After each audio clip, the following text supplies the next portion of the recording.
Well, good morning. It's probably like 80 today. It's gonna get warmer. It's kind of nice. Got the garden update for y'all. Pool. I mean, not necessarily a garden, but it's gotten up to 74. So that just indicates the mean temperature overnight during the day has gotten a lot higher. Last time I think I did an update, it was 68.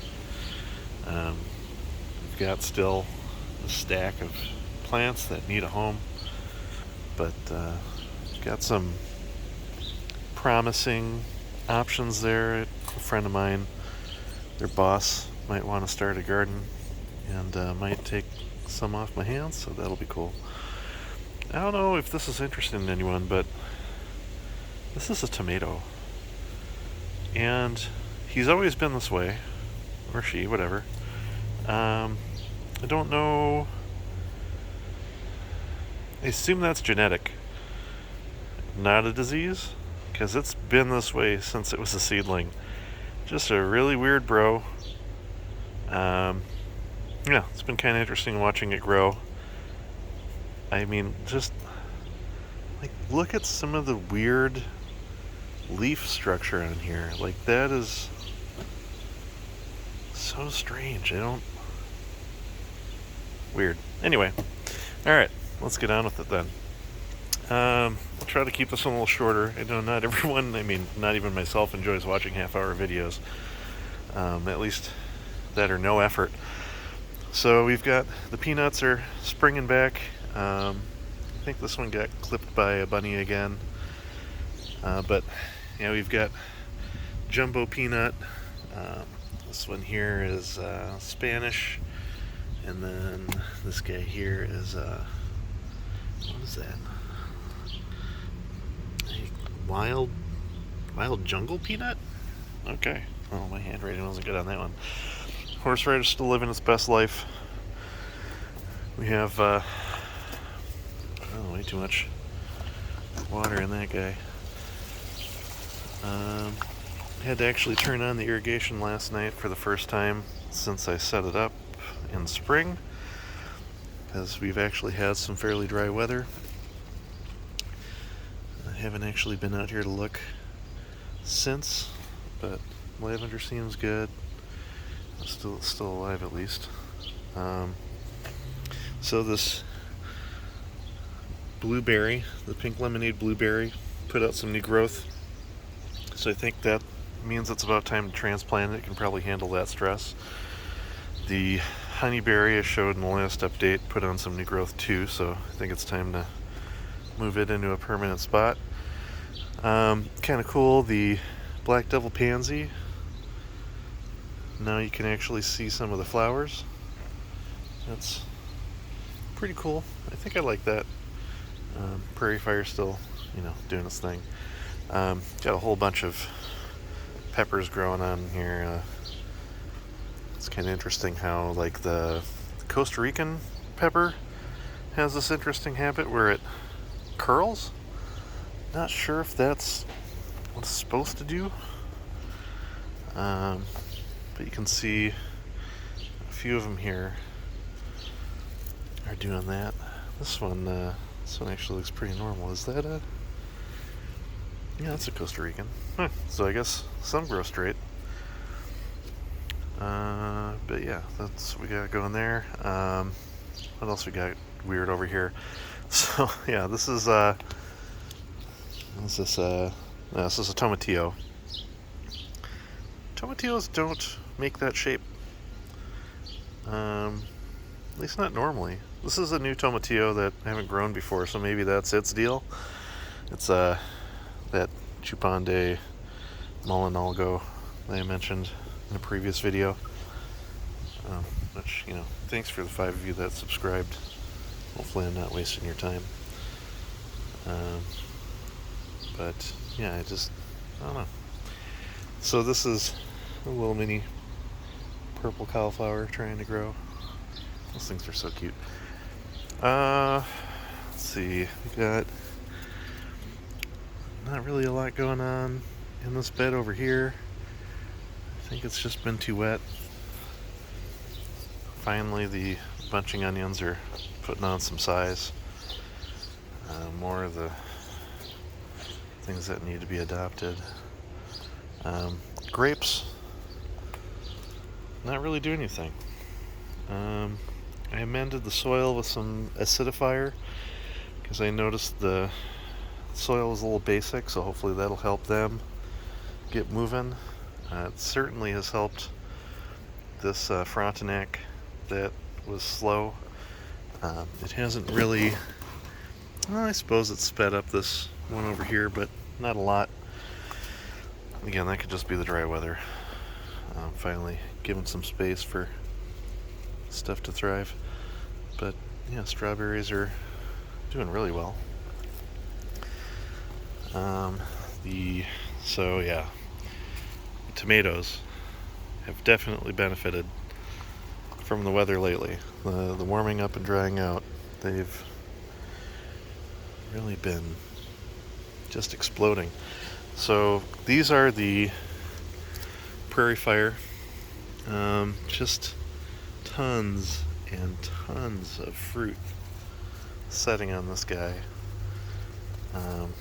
Anxious to have them ripen. They're supposed to be great. This one here is kind of starting to put out some fruit. That's that apricot zebra, which funny enough is that weird looking guy we were just looking at a moment ago. He's one of those.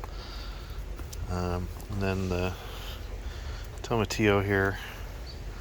This is one of those Chupon tomatillos. Harvested most of the lettuce and brought it to work. Gave it to people who will enjoy it. They seem to have good reviews. I found the missing melon. It grew out of the thick, so you can actually see it now. So if none of you, some of you, one of you, don't know, radish will grow seed pods. I've mentioned these before, and I think I've eaten them for you, but look how many you get, like per plant. It's just ridiculous. I'm gonna pull these soon. The carrots, I mean, there's nothing. These are not, they're probably in here too thick. And then we've got the mustard. Just looks really pretty with all the yellow flowers right now. Can't remember. I think this is just a different type of radish. Yeah, it's got the seed pods out there. So it's kind of interesting the way these go. You know, they flower in one area, and then when they get pollinated, they grow their seeds in another. Thai basil still rocking out. Chill out, Ash. Got a proper white cauliflower that started. You can see I cleared out some of the cabbage that was in here, all the cabbage, because it just got infested with cabbage worm and what am I thinking of? Earwigs.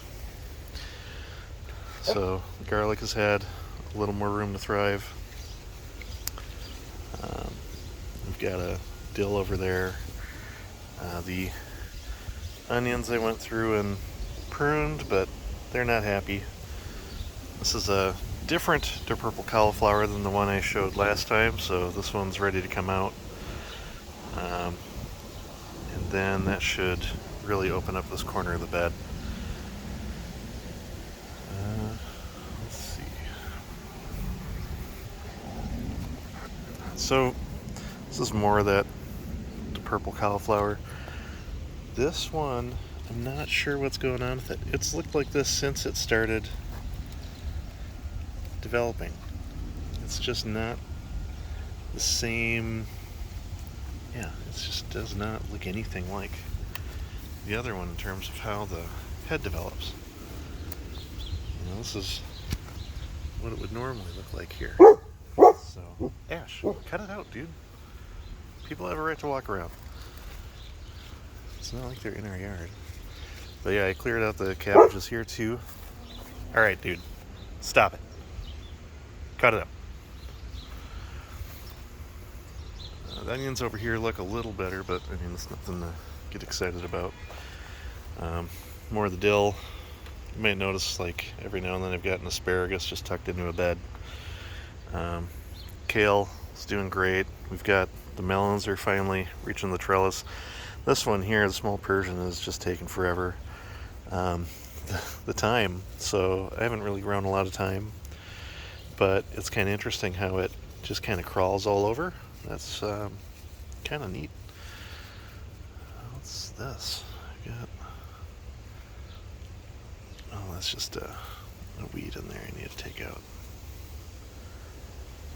No, that shouldn't be in there. Some kind of clover. The celery starting to get a little bigger. Our friend, the what was this? I can never remember the name. The Veranda Red. That's what this guy is.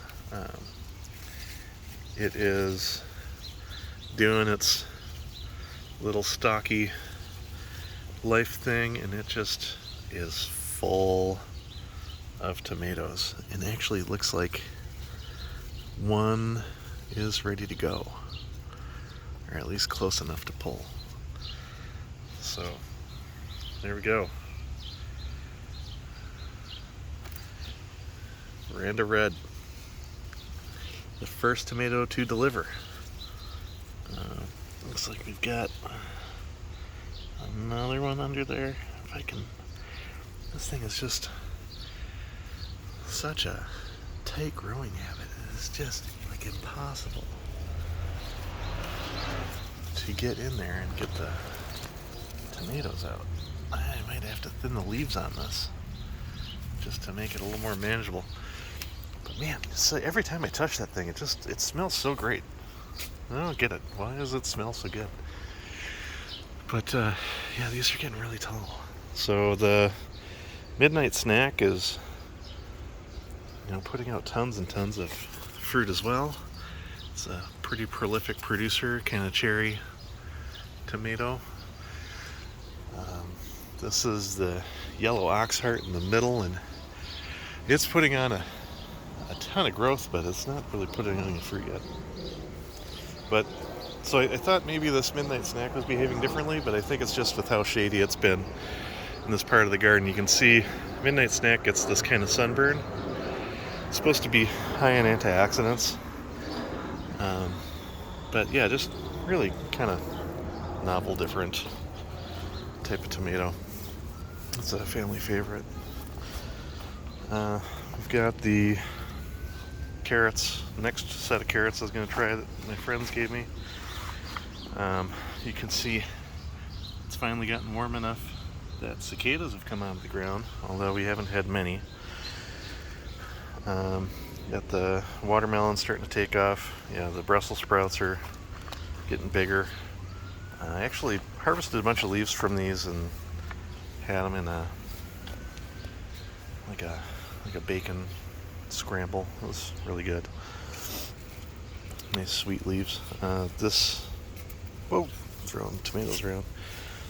This cucumber here, I think this is fresh pickles. Yeah, it's putting out a ton. It's finally getting a hold on the trellis. We've got shishito pepper. I've harvested a couple off here so far. It looks like it's finally getting into doing some serious work. Got a cherry stuffer that's starting to put out fruit. This is the Gigante Tomatillo. It's starting to put out some orbs that are filling up. Soybeans haven't done much. They're getting a little bigger. This bigger hybrid cucumber, it's getting a little bigger. Oh, we got a couple ground cherries that fell off. If I remember right, that means they're ready to eat. So this is from the pineapple ground cherry. If this video doesn't end up too long, I'll open those up and we'll take a look at them.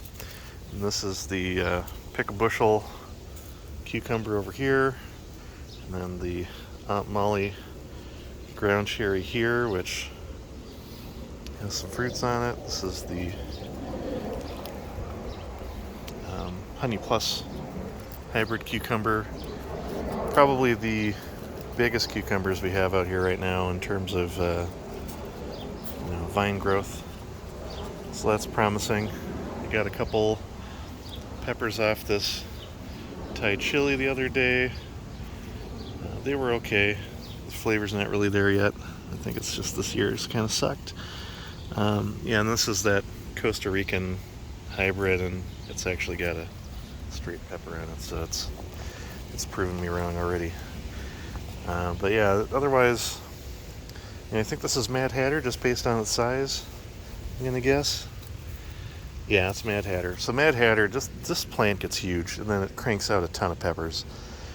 They're really mild, but I like them. They work well on a lot of stuff. All right, so try and keep this a little faster paced. See, one of the pumpkin vines survived in this bucket. It doesn't seem to have a borer yet, so that's great. Hopefully that'll latch onto the trellis there and start going. Got another one here that I'm not sure if this is borer damage or if that's just from how moist it's been. I think I might plant another one in here just as a backup.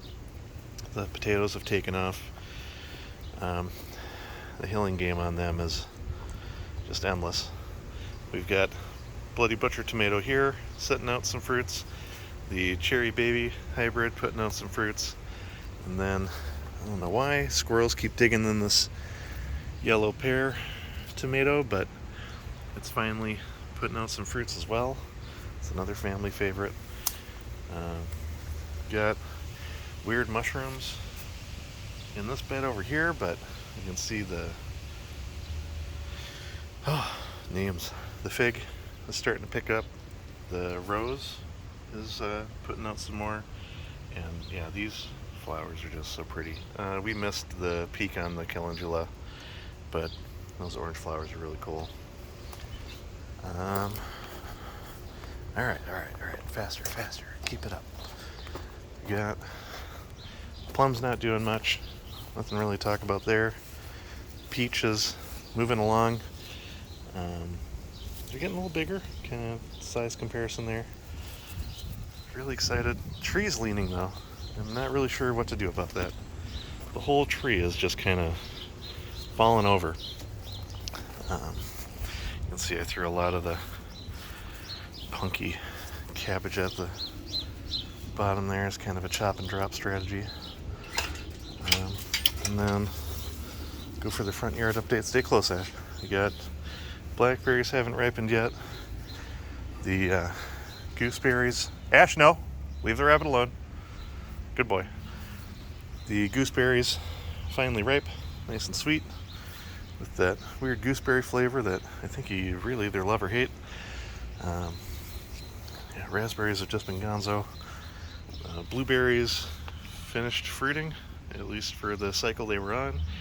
The rabbit looks like it stopped eating the other ones, so hopefully that'll spring back, but apparently something's been digging in there. Maybe I gotta do more. Comfrey's coming back after a cut down. Cherry is, done fruiting. Not much to talk about there. I think we missed the colorful flowering portion of the sage. Fruits on the kiwi berry are coming along. Just kind of give you an idea. They're about cherry tomato size right now. This is goji berry. I think I was talking about a different plant last time I showed this, and that might have been confusing, but I plucked some goji berry and I'm dehydrating those for adding into salads and whatever else I can shove them in that makes them palatable. Got a few more currants to go, but for the most part their season is done. And then so this area back here, my hillbilly corner, I got around to pruning everything that was not the mulberry. So this is the mulberry that popped up. You can see kind of how big that's gotten. Not sure if I'll keep it, but didn't seem like it was good to cut down. But yeah, that's all the brush I cut down, just letting it kind of dry out in place, and then I'll drag it back to the brush pile. But yeah, that's what we got going on. That's the garden update for this week. Hope you all are having a great summer. Guess I'll talk to you later. Take care.